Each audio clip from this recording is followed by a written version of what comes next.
ऋषि steno classes में आपका स्वागत है। आज की डिक्टेशन स्टार्ट होगी 5 सेकंड बाद।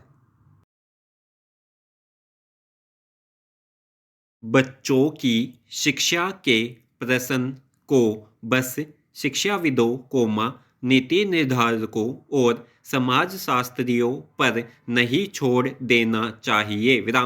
विशेषज्ञता के अपने फायदे हैं, पर इसने हर चीज को हवाबंद संदूकों में बंद भी कर दिया है।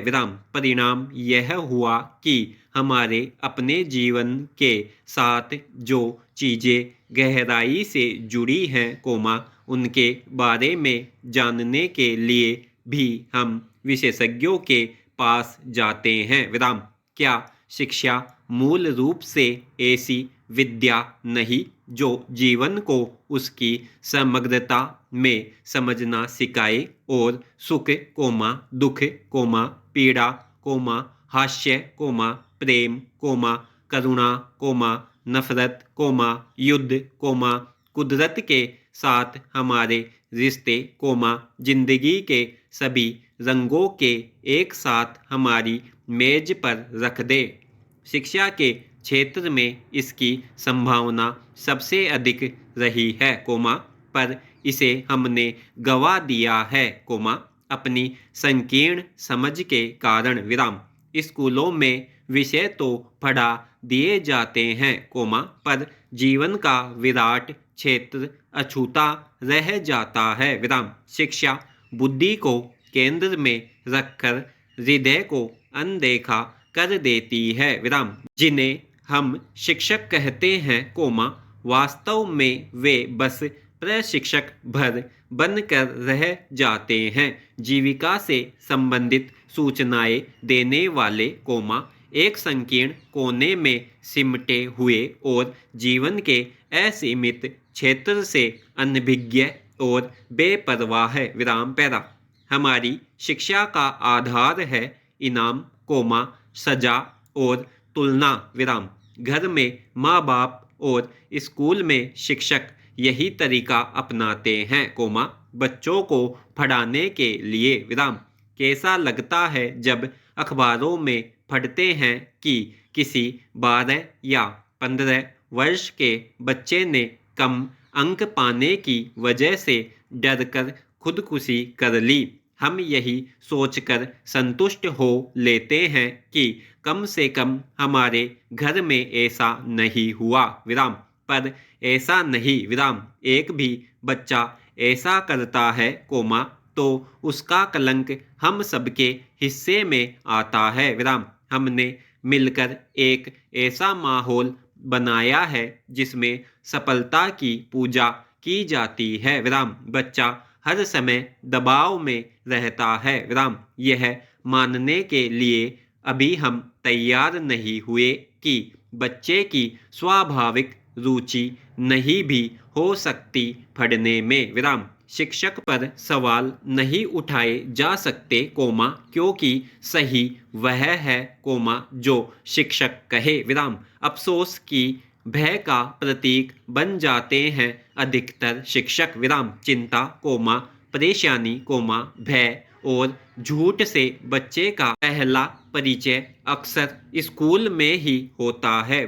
उसकी सृजनात्मकता, उसके बचपन पर पहला नस्तर हमारी तथाकथित शिक्षा और उसके वाहक शिक्षक ही लगाते हैं।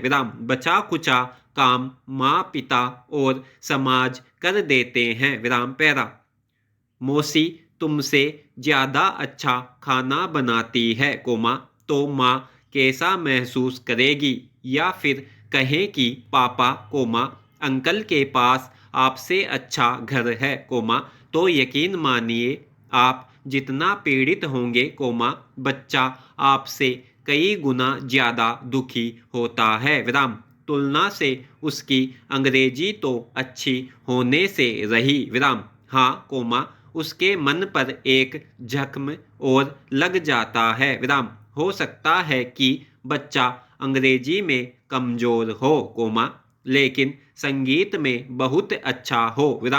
हो सकता है कोमा उसकी भौतिकी असाधारण तौर पर अच्छी हो विराम, लेकिन हमारे रवैये ने उसकी अंग्रेजी तो बिगाड़ ही दी कोमा। उसकी किसी दूसरे विषय में अच्छा कर दिखाने की जो संभावना थी कोमा उसे भी नष्ट कर दिया विराम पैरा। दोस्त का मतलब है कोमा आप जैसे हैं आपको वैसे ही स्वीकार करने वाला विराम। किसी बच्चे का दोस्त होना कोमा उससे जुड़ना मुश्किल होता है विराम, और इसलिए हम उसे मैनेज या उसका प्रबंधन करना चाहते हैं विराम, विशेषज्ञों की राय लेकर विराम। शायद न हमारे पास इतना वक्त है कोमा न धैर्य विराम। उसकी और हमारी ऊर्जा में बड़ा फर्क होता है विराम। दुख और परेशानी से दूर रहता है वह विराम, वर्तमान क्षण में रहता है कोमा, अतीत का बोझ और भविष्य की चिंता से दूर होता है विराम। हम कोमा बड़े बूढ़े लोग समाज में रहते हुए कोमा उसके मूल्यों का बोझ ढोते हुए कोमा उसके हिसाब से बच्चे को ढालने के लिए परेशान रहते हैं विराम पैरा। इन सभी पुराने तौर तरीकों का परिणाम यह है कि छोटी होती जा रही है बचपन की उम्र विराम। खेलने कूदने के दिन भय में और चिंता में निकल जा रहे हैं विराम। बच्चे दर्द में है कोमा और समाज अपने तमाम साजो सामान के साथ उनको खत्म करने के इंतजार में है विराम। सफलता के उपासक इस समाज में उन्हें ढालने की कोमा उन्हें सामान्य बनाने की कोशिशें पूरी गंभीरता से की जा रही है विराम, और इस सामान्य समाज की हरकतें कोमा इसकी कामयाबी को जानने के लिए बस रोज अखबार के 2-4 पन्ने पलटने की जरूरत है विराम। कई तरह के दबावों के बीच सांस रुकी जा रही है बचपन की कोमा, उसके साथ जुड़े भोलेपन और मासूम बेफिक्री की विराम। बच्चा डर रहा है बड़ा होने से विराम, और जिम्मेदारी है हम बड़ों की विराम पैरा। हमेशा कहा जाता है सकारात्मक सोच रखे कोमा, अपने दृष्टि पटल को इसी बिंदु पर केंद्रित रहने दे विराम। लेकिन कुछ साल बीतने पर शायद हमें भी लगता हो कि केवल सकारात्मक सोच रखना पर्याप्त नहीं है विराम। भौतिकी में हम सब ने क्वांटम सिद्धांत पढ़ा होगा विराम।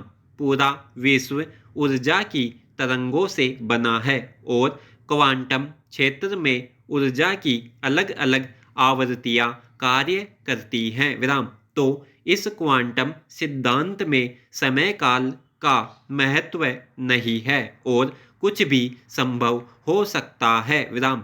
जो ऊर्जा हमें चारों ओर घेरे है कोमा वही ऊर्जा हमारे भीतर भी है विराम। आइंस्टाइन का सापेक्षता का सिद्धांत बताता है कि पदार्थ और ऊर्जा एक ही सिक्के के दो पहलू हैं विराम पैरा। व्यक्तिगत तौर पर ये सिद्धांत यह समझने में मददगार हो सकते हैं कि हमारा सत्य उस ऊर्जा पर निर्भर करता है कोमा जो हम संचारित करते हैं या जो हमारे द्वारा संचारित होती है विराम। यह ऊर्जा हमारी इच्छाओं कोमा आकांक्षाओं से एक रूप होती है विराम। अब पहली पंक्ति की ओर लौटते हैं विराम। अगर हम सकारात्मक नहीं रहे तो सकारात्मक ऊर्जा संचारित नहीं होगी विराम।